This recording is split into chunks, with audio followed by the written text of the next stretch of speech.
La radio como la conoces, déjala de lado. Lo que viene ahora es otra cosa. Alberto Peralta se propuso cambiar tu experiencia como oyente, fusionando elementos que otros conductores han desechado. Tal vez con razón. De todos modos, esta idea ya lleva muchos años con increíble éxito. Se llama Jarro Café y usted, amable oyente, es un cómplice necesario.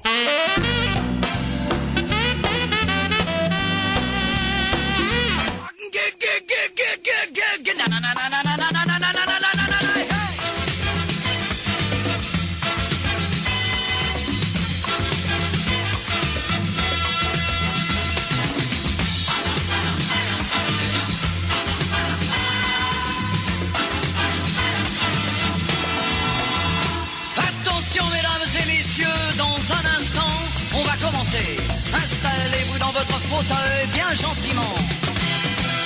5, 4, 3, 2, 1, 0, partez. Tous les projecteurs vont s'allumer et tous les acteurs vont s'animer en même temps. Attention mesdames et messieurs, c'est important. On va commencer. C'est toujours la même histoire depuis la nuit des temps. L'histoire de la vie et de la mort, mais nous allons changer le décor. Espérons qu'on la jouera encore dans 2000 ans.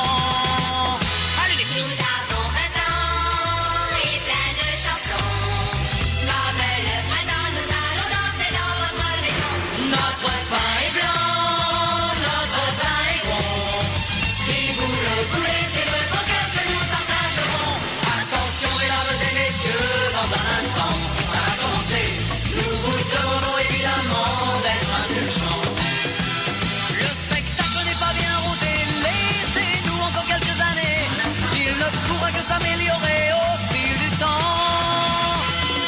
Ah, na na na na na na.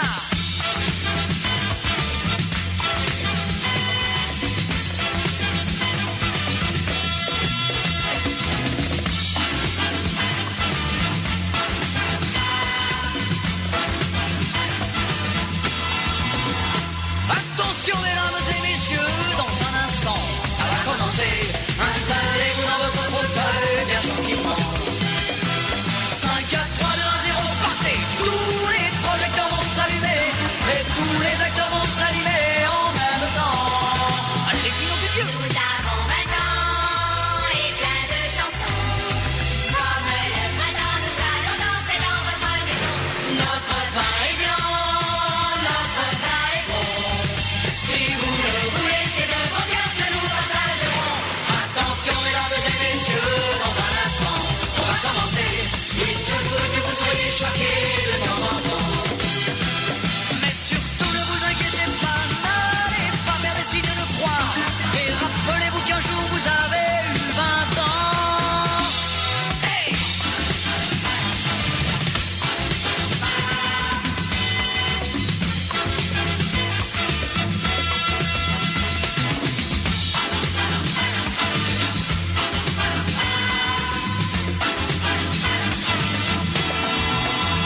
Attention mesdames et messieurs, dans un instant, on va commencer. Installez-vous dans votre fauteuil bien gentiment. 5, 4, 3, 2, 1, 0, partez. Tous les projecteurs vont s'allumer et tous les acteurs vont s'animer en même temps. Attention mesdames et messieurs, c'est important. On va commencer. C'est toujours la même histoire depuis la nuit des temps. L'histoire de la vie et de la mort, mais nous allons changer le décor. Espérons qu'on la jouera encore dans 2000 ans. Jarro Café a 1000 es presentado por... Desde la planta hasta la despensa de la esquina, Coca-Cola Paresa forma parte de la vida cotidiana del Paraguay. Coca-Cola, magia de verdad.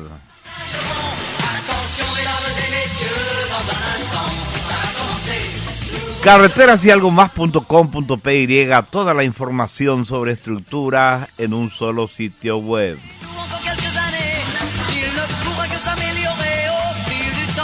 Granusa, excelencia en nutrición animal.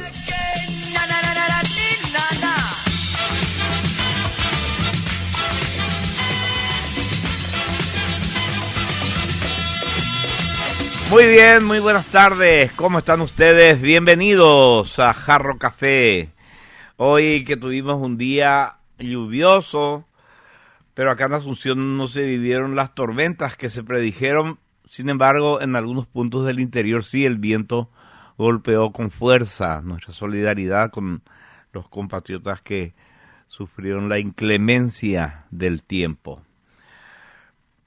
Muy bien, hay sin embargo un vecino nuestro, mejor dicho, una vecina nuestra, impertérrita a los cambios de tiempo. Siempre mostrando su rostro impasible, su rostro iluminado, a veces sombreado, a veces más sombreado que iluminado, pero siempre está ahí y siempre estuvo ahí. Me estoy refiriendo a la luna. La misión Artemis fue un éxito. Se lanzó el 1 de abril, hoy hace 15 días, y gran parte del mundo siguió con atención todo lo que fue ocurriendo alrededor. Empezando como el SLS, que así se llama el cohete gigantesco, construido por la NASA, como el SLS ascendía de la manera prevista, suave, hacia su destino. Después cómo orbitaba la Tierra antes de comenzar ese viaje de 3 días que los llevó a los 4 astronautas a la Luna. Y recibimos después algunas imágenes. Primero, las imágenes no eran muy nítidas por el sistema de transmisión, pero una vez que llegaron, una vez que se posaron, las cámaras de las que iban munidos los 4 astronautas nos ofrecieron imágenes impresionantes en alta resolución. Usaron cámaras Nikon los astronautas para hacer sus tomas desde el espacio de la Tierra, de la Luna y seguramente de otros sectores del universo. Las imágenes son espectaculares. Un eclipse de sol, por ejemplo, tomaron.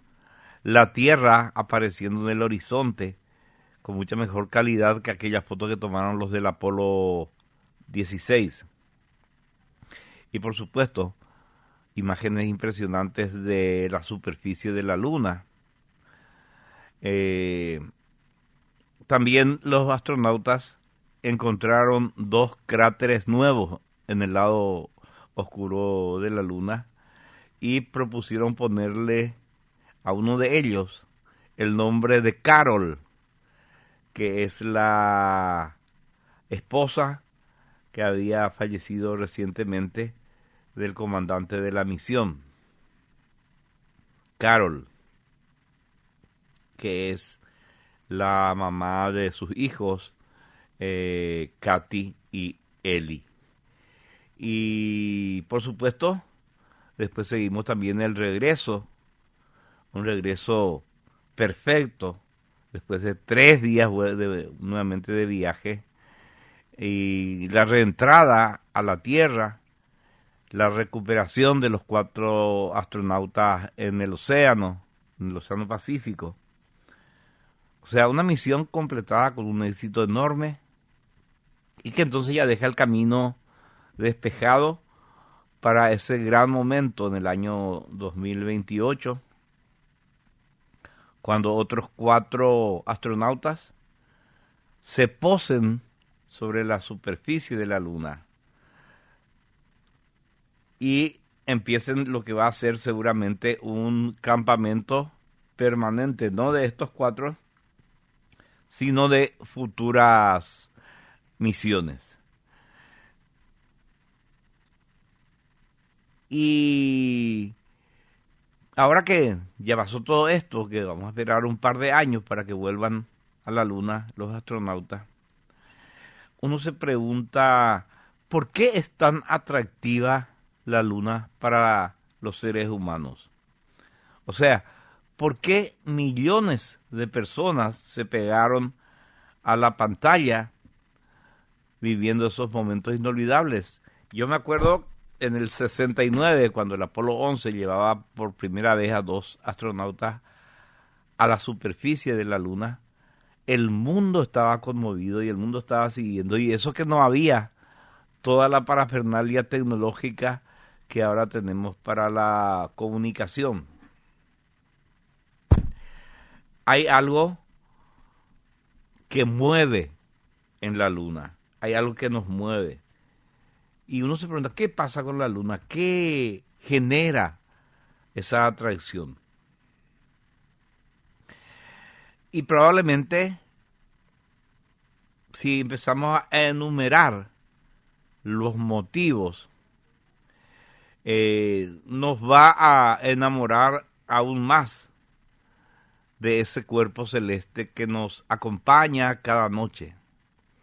A veces también nosotros estamos en una parte del hemisferio sur donde la luna también es visible de día y es muy linda.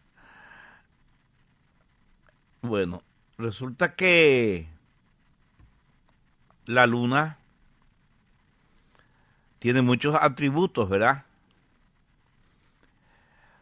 Primero, tenemos que admitir que es un astro que vemos muy bello desde la Tierra, brillante en el cielo con sus cráteres, con sus montañas. Después las fases, que son también muy lindas y muy misteriosas si uno no mira desde el punto de vista científico. Y después la luz lunar que nos acompaña en mayor o menor medida de acuerdo con la fase en que esté durante la noche. Y uno tiende a pensar que su presencia constante ahí arriba sobre nuestras cabezas es como un compañero inseparable.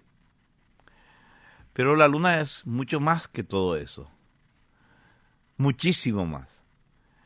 Y para entender la conexión de la humanidad con la luna, desde el punto de vista místico hasta el punto de vista científico, lo mejor es hacer un viaje en el tiempo.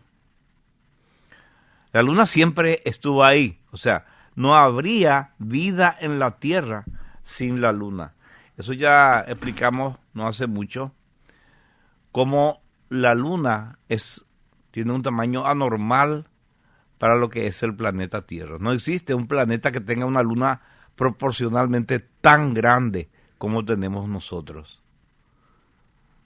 En nuestro sistema solar hay varios planetas que tienen lunas, ¿verdad?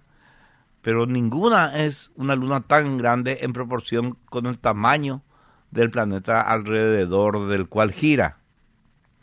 ¿Y qué efecto tiene eso para que uno diga que sin la luna no hay vida? Que esa gigantesca luna que tenemos ejerce una fuerza de atracción tan grande sobre la Tierra que inclina su eje. Y la inclinación del eje de la Tierra es la que causa las estaciones, las 4 estaciones del año. Y las estaciones son fundamentales para el desarrollo de la vida. O sea, nosotros que estamos acá mirando el horizonte desde el piso 19, no existiríamos nosotros, ni el piso 19, ni la ciudad de Asunción, ni nada sin la luna.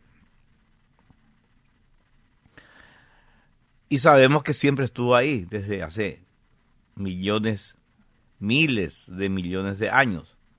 Eso es ser una fiel compañera, ¿verdad? No como la novia de Payo. Así que desde siempre, desde el principio, desde los primeros pasos del primer humano, hace cientos de miles de años, ya se miraba con admiración y hasta con devoción a la luna. Esto realmente no sabemos si el primer humano miraba con emoción y con devoción, pero sí podemos imaginarlo, porque no sabemos, por supuesto, no podemos saber qué sentían, cómo se conectaban estos primeros homínidos primero con el firmamento y principalmente con la luna. Porque este periodo tan extenso de cientos de miles de años, desde el Homo erectus, el Homo habilis hasta el Homo sapiens, no hay registro escrito. Pero aunque no sabemos realmente cómo sentían la presencia de la luna, hay algo que sí nos dejaron de su conexión con ese astro tan fiel al lado de la Tierra. Encontramos huesos de animales, por ejemplo. El más antiguo de estos hallazgos es de hace 30.000 años, con marcas hechas por seres humanos. Hay, por ejemplo, un hueso que tiene marcas de rayas hechas en grupos de 29. O sea, ese número corresponde a las fases lunares más recientes en el tiempo, digamos.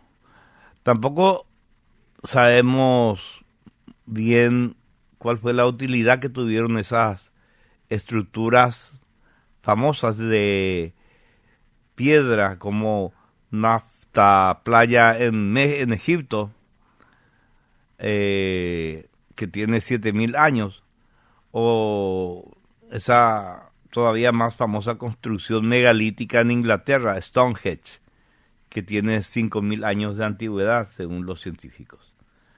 No se sabe bien para qué servían, pero lo que sí se puede comprobar es que se construyeron en alineación con la luna. Y probablemente de esa manera podían prever la ruta que seguiría ese astro en el horizonte del cielo nocturno. O sea, estas dos construcciones megalíticas podrían ser los primeros observatorios científicos de la historia. Claro, después ya apareció la escritura, y con la escritura los registros acerca de la luna se multiplicaron. Tablitas de arcilla en Sumeria con las fases de la luna hecha por astrónomos babilonios, donde calculaban la posición de la luna usando ya lo que puede decirse que eran matemáticas avanzadas, siguiendo la fase de la luna y pudiendo incluso predecir eclipses. O los mayas, que eran excelentes astrónomos. Hay un código que se llama códice. Hay un códice que se llama Códice de Dresde, que registra ciclos lunares durante 33 años y podían predecir eclipses con una precisión notable. Igual los incas. Para los incas la luna era fundamental en su sociedad. Bueno, en realidad todos los pueblos antiguos, egipcios, caldeos, asirios, chinos, todas estas culturas antiguas mostraron siempre un interés especial por la luna. Pero la pregunta es ¿por qué siempre cautivó tanto la luna? Y la primera respuesta es por supervivencia. O sea, imagínense los primeros grupos nómadas. Para ellos, los ciclos de la luna marcaban el ritmo del tiempo en el año, indicando cuál era el momento ideal para cazar o para comenzar una migración a otros lugares. Y también cambios ante los que era mejor anticiparse para sobrevivir. Y más tarde, cuando se formaron las primeras sociedades, la luna marcaba el ritmo de la cosecha. La agricultura pues fue la base para el sedentarismo, para que la gente se quede mucho tiempo en un lugar y forme ciudades y forme sociedades más complejas que la de los primitivos cazadores y recolectores. Así que en estas primeras sociedades organizaron los días según la dinámica de la luna, en bloques de días, desde la luna nueva, pasando por el cuarto creciente, la luna llena y el cuarto menguante, y luego vuelta a comenzar, siguiendo un ciclo que vieron que era de 30 días, lo que hoy llamamos mes. Y de ahí vienen nuestros meses de la luna. O sea, estaban creando un calendario. Por eso el primer día de la semana se llama lunes, por la luna, y Monday en inglés. Explicando eso, la necesidad de esas estructuras megalíticas como Stonehenge o las tablas babilónicas. Pero el rol de la luna desde el comienzo de los tiempos no fue solamente de, digamos, encasillable a lo práctico, por su importancia para la supervivencia. Seguro que también fue importante por su belleza, por su esplendor, por sus fases, por su relación con la vida. Y se coló entonces la luna de lo práctico a lo cultural. La luna apareció en los relatos, en las historias, en los cuentos y también en los mitos. Una religión y unas creencias que también eran fundamentales para la cohesión del grupo, ¿verdad? El gran factor de cohesión de las primeras culturas fue siempre una colección de mitos y una religión. Estas cosas también fueron y son seguramente necesarias para la supervivencia en aquel tiempo de esas primeras agrupaciones humanas.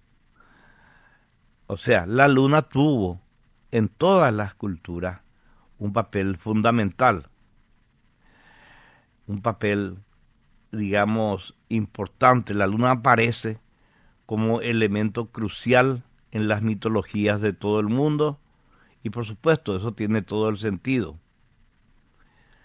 Antes de la escritura, antes de las historias, antes de la filosofía, incluso antes de las palabras, ahí estaba la luna. Y al mirar la luna, siempre el ser humano sintió que ella se comportaba como nosotros, porque tenía ciclos, tenía fases. O sea, los primeros seres humanos seguramente sintieron y vieron que la luna les acompañaba, y de ahí a pensar que la luna de alguna manera tenía una autoridad sobre sus vidas, hay solo un paso, porque decir, no pueden ser tantas coincidencias, habrán pensado, ¿verdad? Para empezar, el tamaño que se veía de la luna, mirando a ojo desnudo, digamos, era idéntico al tamaño del sol. La luna acompañaba el ciclo de 28 días de las mujeres y también sus 3 fases vitales. La luna nueva y creciente simbolizaba la fase de la doncellez y de la independencia de la mujer antes de su plenitud como madre, como esposa en la luna llena. Y después esa luna creciente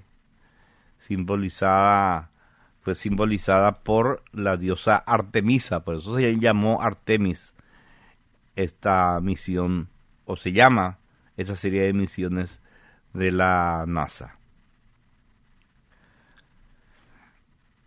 En la mitología griega se llama Hera. Y por último, la luna menguante, que en la mitología griega es simbolizada por la anciana, la bruja, Hécate. Pero estas distinciones probablemente se hicieron mucho después. Antes, al principio, la luna entera en sus 3 fases se correspondía, digamos, con una misma diosa, la triple diosa, la diosa blanca. Sus sacerdotisas con lunas en el pecho y pasando por las 3 fases de luna a mujer gobernaban los pueblos. Y la triple diosa, antes de dividirse, tuvo muchos nombres. Hera, Helena, Rea, Cibeles, en Irlanda Brillit, en Tartesos Tanit, en Cartago Tartes y en África Astarte, en Asia Menor Istar. Incluso en China estaba la luna presente, se le llamaba Chang'e. Y en América, en Teotihuacán, en México, Chalchichutli. Difícil de pronunciar, no sé por qué los mexicanos hasta ahora usan mucho la CH, ¿verdad? El chapulín, la chilindrina, todo con CH, ¿verdad? El chavo.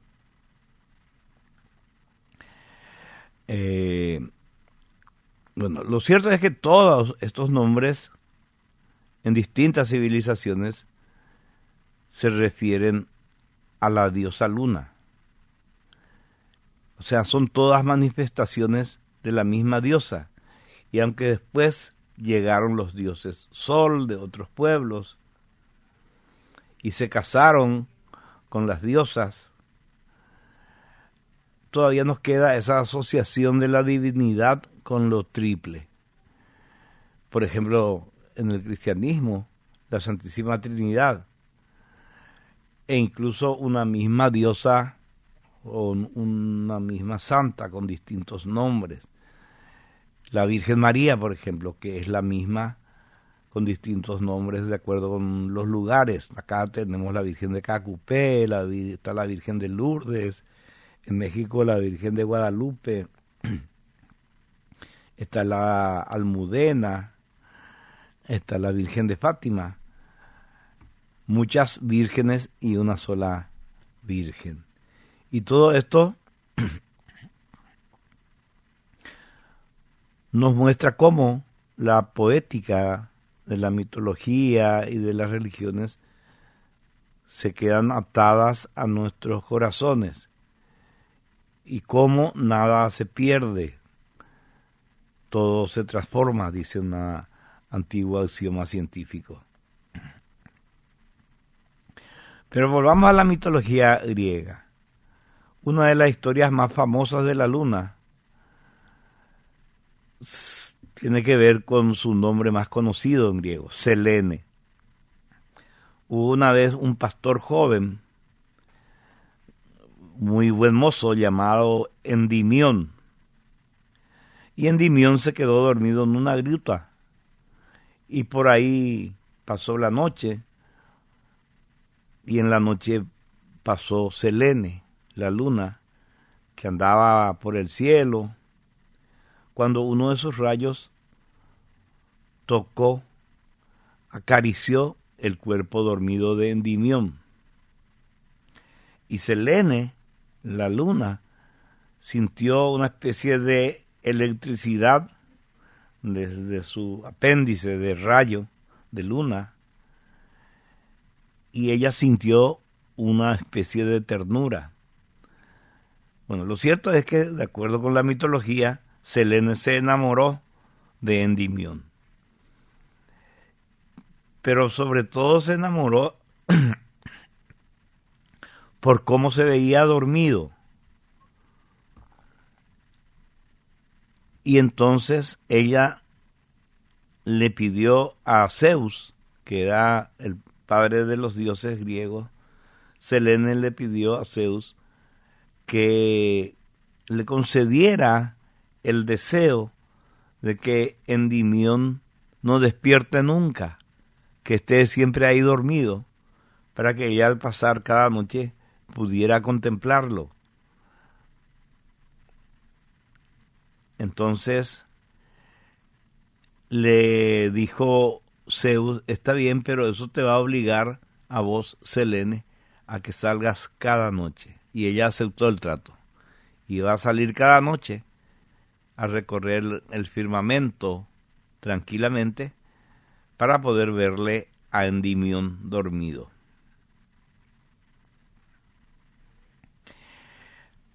Selene amó a Endimión y seguramente cada tanto se bajaba, porque de ese amor nacieron 50 hijas, 50 lunas. ¿Y por qué es importante esta cifra de 50 lunas? Porque 50 lunas tienen que pasar entre una olimpiada y otra.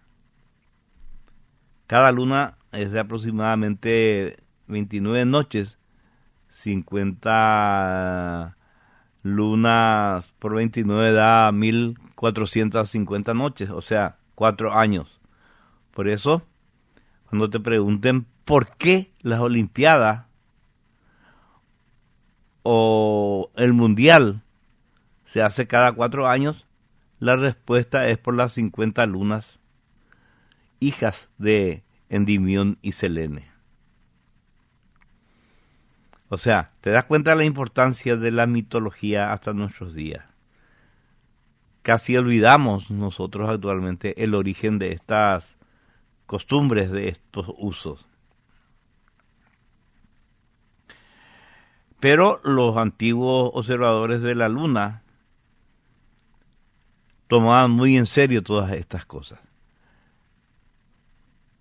Jacques Plin el Viejo interpretó esta historia como algo alegórico que hablaba de los astrónomos que dormían de día para poder observar la luna por las noches y que en sus observaciones consiguieron distinguir decenas de lunas distintas. Y ahí están de nuevo las hijas de la luna y quien le mira. Después, más tarde, vino Galileo, amante también de observar a los astros. Y llegaron a apodarle a Galileo, que muchos le atribuyen haber inventado el telescopio, pero en realidad él no inventó el telescopio. Le dio un uso diferente al que le adjudicaron los verdaderos inventores, que fueron los militares holandeses. Los holandeses hicieron este tubo con unas lentes a la entrada y a la salida para ver en qué andaban los ejércitos enemigos. Con ese tubo miraban a través del campo y veían dónde estaban, qué hacían, etcétera. Lo que hizo Galileo es levantar el tubo y observar el cielo, una actividad mucho más fructífera, digamos, que la que hacían los militares. Así que a Galileo Galilei le llegaron a decir el amante de la luna, el Endimión. O sea, Endimión terminó siendo algo así como el santo patrón de los astrónomos. Y así, poco a poco, la luna se iba metiendo en la cultura, en cada facción, en cada expresión. Los hombres íbamos integrando más y más a la luna en nuestra vida. Ya no solamente por supervivencia, sino como elemento cultural, observando la riqueza de manifestaciones de la luna y estudiándola. La luna se fue metiendo en cada resquicio de nuestra existencia. Bueno, después pasa, por supuesto, la era mítica, donde la fascinación que ejercía este astro creó relatos, creó historias mitológicas. Una vez que pasó ese periodo, llegó una nueva mirada en general, digamos, del ser humano al mundo, que nos trajo nuevos ángulos para observar a la luna, para estudiarla y para tratar de entenderla. Esa es la era científica. Y también esta era la empezaron los griegos, que fueron los que quisieron entenderla en primer lugar y medirla. La curiosidad del ser humano pues no tiene límites, por suerte. Los griegos fueron los primeros en querer saber todo acerca de la luna, de qué estaba hecha, a qué distancia estaba, qué forma tenía. Cosas que hoy nos parecen obvias, como que no brilla con luz propia, por ejemplo, o que está hecha de roca, de piedra. En ese entonces, eso no era tan obvio. No podían ellos discernir si esa luz que venía de la luna era propia o era el reflejo de la luz de otro astro. Eso nosotros ya lo sabemos ahora. Y en ese momento, todavía, en ese momento inicial de la curiosidad, de la investigación, el conocimiento todavía se confundía con el mito. El salto no era tal del mito a la ciencia, era un camino lento, digamos. Pero los griegos consiguieron andar ese camino con mucha inteligencia y con mucha creatividad, tanta que 2000 años después todavía nos asombra. En el 500 antes de Cristo, Anaxágoras fue el primero en decir que la luna era en realidad una roca. Y también propuso de forma acertada que el hecho de que la luna brille no es debido a que emite luz, sino que refleja la luz del sol. Y Anaxágoras también explicó los eclipses, convirtiéndose así en el primer científico que midió la luna. Pero no tuvo buena suerte. Sus ideas eran muy avanzadas para la época, estamos hablando de 500 años antes de Cristo, y le persiguieron y le castigaron y finalmente se tuvo que exiliar por decir que la luna era una roca y que la luz de la luna provenía del sol. Así que podemos también decir que Anaxágoras fue el primer mártir de la ciencia. El primer mártir de la ciencia. Pero los griegos también midieron su distancia y su tamaño de una forma tan precisa y tan inteligente que hasta ahora asombra a cualquier persona que se entera de eso. El que hizo esos hallazgos fue Heráclito, un gran sabio griego. Usó el cálculo de Eratóstenes del radio de la Tierra y la sombra que emite la Tierra en la Luna para calcular la distancia entre la Tierra y la Luna. Un ingenio espectacular. Y lo que él dijo es muy cercano a lo que realmente es. 380.000 kilómetros de distancia. La Luna está de nosotros a 380.000 kilómetros de distancia. Este muchacho, Heráclito, hizo el cálculo y le pegó de lleno, ¿verdad? Claro, basado en el cálculo que a su vez previamente hizo Eratóstenes, que calculó el tamaño de la Tierra y se equivocó por pocos kilómetros. Y todo eso mucho antes de que existiera el cálculo, la trigonometría, la calculadora, los telescopios. Entonces ahí se fue afirmando la certeza de que la Luna era nuestro hermano, tanto en composición. Nosotros somos un planeta rocoso, la Luna es una roca, y es el cuerpo celeste más cercano a la Tierra. Es muy cercano, ¿verdad? Por ejemplo, Venus, que es el siguiente cuerpo en distancia de la Tierra, está a 40 millones de kilómetros en su distancia mínima. O sea, 100 veces más lejos que la Luna. Y el Sol está incluso más lejos, 150 millones de kilómetros nos separa del Sol. Si supongamos que la luz del Sol se apaga de repente, nosotros vamos a quedarnos en la oscuridad 8 minutos después recién. Porque a la velocidad de la luz, eso es lo que tardaría la Tierra en dejar de recibir los rayos del Sol. Y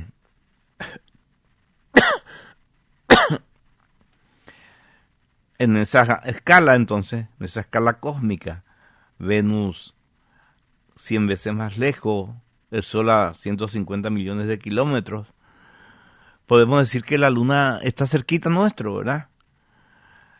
Algo que los antiguos ya empezaron a entender. Y se estrecharon todavía más los lazos entre los seres humanos y nuestro satélite. También los antiguos calcularon de manera muy brillante el tamaño de la Luna. Fue otro genio, Aristarco de Samos. Hasta ahora él es famoso por proponer que no es el Sol el que gira alrededor de la Tierra, sino que es al revés. Imagínate vos, 200 años antes de Cristo, ya había un sabio que decía lo que era de verdad. Todo eso se apagó porque un gran genio como Aristóteles dijo que todo gira alrededor de la Tierra. Y cuando un tonto se equivoca, no hace tanto daño, porque ¿quién le va a creer al tonto, verdad? Pero cuando un genio se equivoca, esa equivocación puede durar miles de años, como duró la equivocación de Aristóteles. Así que si vos sos tonto, no te vayas a preocupar. Tus tonterías no causan demasiado daño. Pero si sos inteligente y si sos sabio, tenés que medir lo que decís y lo que crees y lo que contás y lo que enseñás, porque si está equivocado el daño puede ser enorme, porque la gente te va a creer. Así están las cosas. Bueno, Aristarco, ¿qué hizo? Observó la sombra de la Tierra sobre la Luna durante un eclipse lunar total. Y ahí estimó que el diámetro de la Luna era más o menos 1/3 del diámetro de la Tierra. Y el valor correcto es solo un poquito menor. Y todos estos hallazgos, todas estas deducciones, las escribieron en un tratado sobre el tamaño y la distancia del Sol y la Luna. Y claro, Aristarco, al ver que el Sol era mucho más grande y estaba mucho más lejos, entendió que era mucho más lógico que fuera el Sol el que estuviera en el centro y que la Tierra gire alrededor. Y basado en ese cálculo, el cálculo del tamaño de dos cuerpos, llegó realmente a conclusiones que tampoco le creyeron demasiado. estaba muy arraigada la idea de que la Tierra era el centro del universo y todo giraba a su alrededor. Por eso es que muchas veces se sobrevalora el sentido común, ¿verdad? Porque ¿qué te dice el sentido común? Que la luna y el sol giran alrededor de la Tierra. ¿Qué te dice el sentido común? Que la Tierra es plana, que no es redonda. Porque eso es lo que se perciben, eso es lo que se percibe con nuestro sentido. Vemos que el sol sale por el este, se pone por el oeste, como ahora está pasando. Y que la luna sale también de determinado sector, depende de en qué mes estemos, y se pone por el otro sector. Entonces, el sentido común te dice que la Tierra está en el medio y todo gira alrededor. Y no es así. No le creamos tanto al sentido común.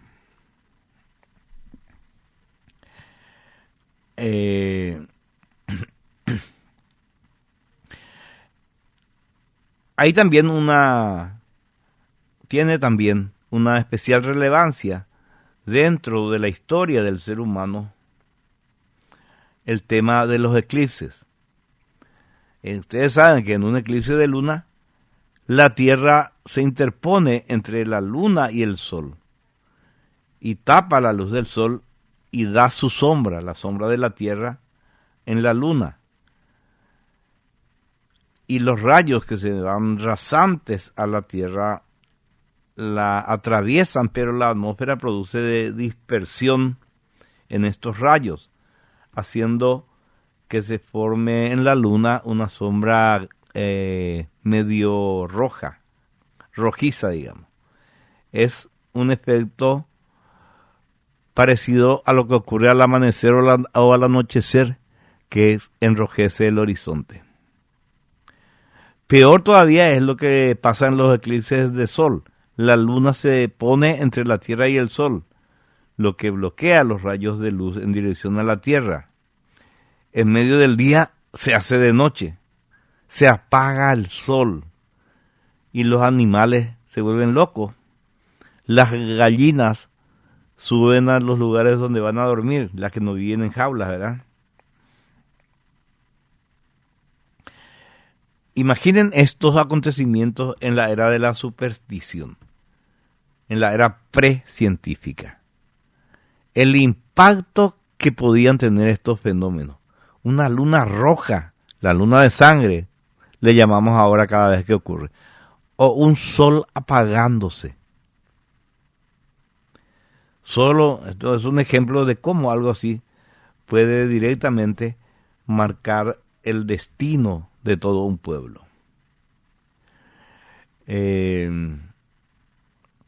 Vamos, por ejemplo, al año 585. Los lidios y los medeos están en plena guerra, están en el campo de batalla.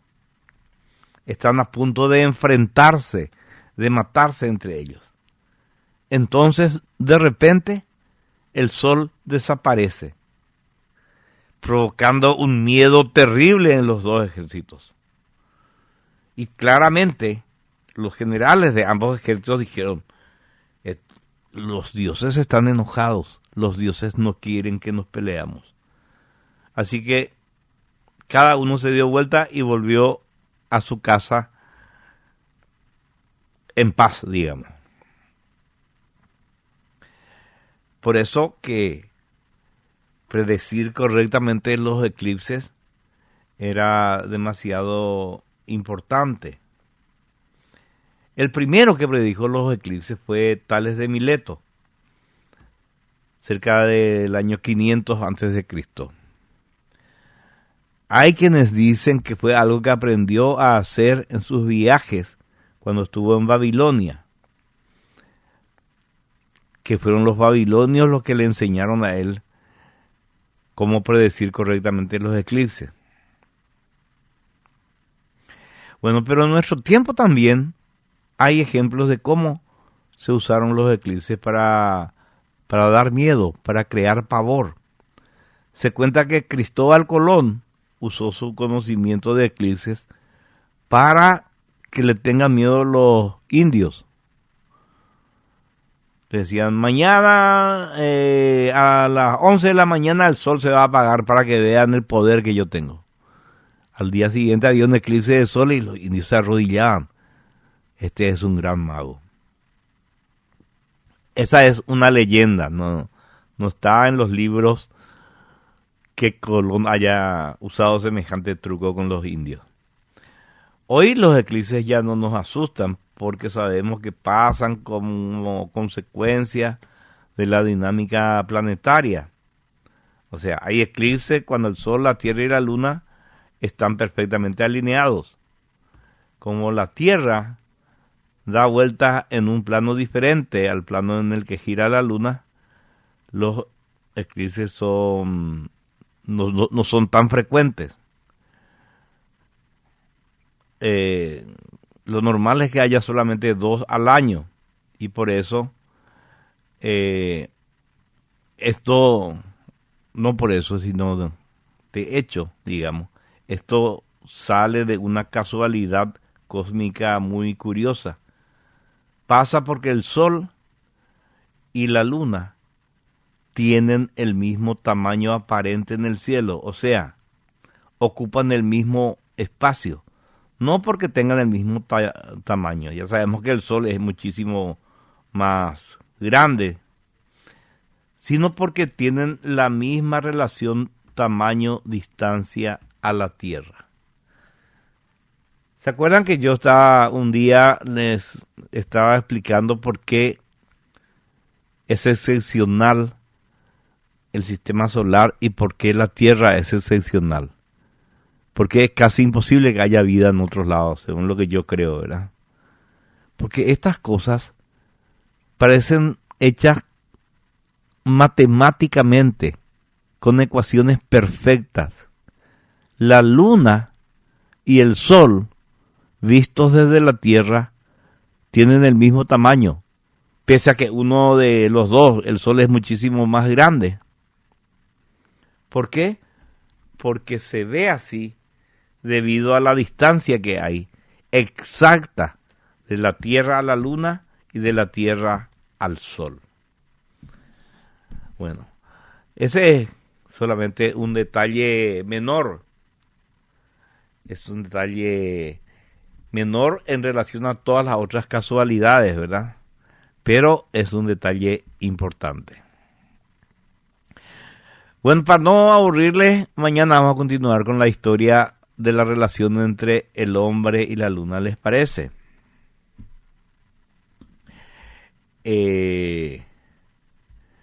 Vamos a ver si podemos completar mañana toda la historia. Hoy lo que vamos a hacer es leer un poco los mensajes y después irnos a la primera pausa. Lo que no me queda claro es por qué se cortó la comunicación unos minutos cuando Orión reingresó a la Tierra. Por el plasma, Armin Rodolfo. O sea, se genera tanto calor en la fricción de la nave, de la cápsula en la que venían los astronautas con la atmósfera. Se generan cerca de 4.000 grados de calor y eso se convierte en plasma, el calor se convierte en plasma y el plasma impide la comunicación. Recién cuando va disminuyendo la velocidad y por ende el calor, es que la comunicación se vuelve a dar. A ver qué dice Regino. Alberto, mi papá, que era ganadero en año, qué sé yo, 1930, 1940, por ahí, 1950, sostenía que para la aparición de las vacas había que hacerlas montar por los toros dependiendo del ciclo lunar para que en el mix salgan más terneros que vaquillas. Y no te olvides que no sé si mañana luna llena o luna o cuarto menguante o lo que sea, y no te olvides tu compromiso de mañana y que me dé 2 libros. Qué suerte que me hiciste acordar. Mañana vamos a comer las delicatessen que cocina mi amigo Regino. Mañana a la noche, con varios amigos. Una de esas reuniones en las que todo es perfecto. La comida, el vino, la conversación, la amistad, las risas. Qué suerte que me hiciste acordar. Yo me había olvidado. Gracias, Regino. Buenas tardes, Alberto. Llega a Colón y dice, mañana el sol se va a apagar. Dice el cacique, este es un gran vago. ¿Qué, Silvio? Dice acá, hola Alberto. Alberto, esta mañana el reportero contó que se detuvieron a cuidacoches anoche en el partido y citó los nombres de algunos con antecedentes. También se le nombra a Diego Lanzaga Tutiplén. ¿Por qué cuando esa pareja de paraguayos en Uruguay se les atrapó con drogas nunca dijeron los nombres? ¿Están presos o se pasaron entre nosotros? Qué buenas preguntas, Adriana. Voy a averiguar. Ahora lo que vamos a hacer es irnos a la pausa, pero antes...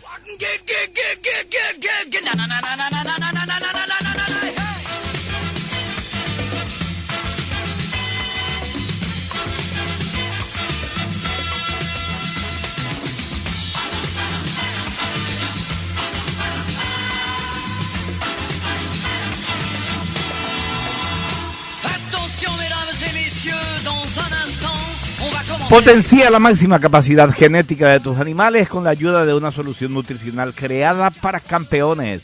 Granusa pone a disposición de los productores Cabaña Crecimiento, un balanceado que potencia la capacidad genética, otorga una mayor eficiencia y da resultados visibles. Contactanos al 0983-133-133 o en nuestras redes sociales de Facebook e Instagram. Es sumamente importante conocer el desarrollo de un país. Carreteras y algo más de Andrea Pérez es un medio digital paraguayo enfocado en las carreteras, infraestructura, agua y saneamiento, tecnología, en donde mostramos el crecimiento del país. Ofrecemos espacios publicitarios en nuestras redes sociales y en nuestra plataforma web. Conocenos más en www.carreterasyalgomás.com.py. Nos une el país que queremos. Desde la planta hasta la despensa de la esquina, Coca-Cola Paresa forma parte de la vida cotidiana del Paraguay. Con más de 55.000 clientes y 27.000 empleos directos e indirectos, su impacto llega a cada rincón del país, porque detrás de cada botella hay miles de paraguayos trabajando por el futuro. Coca-Cola Paresa, 60 años, nos une el país que queremos.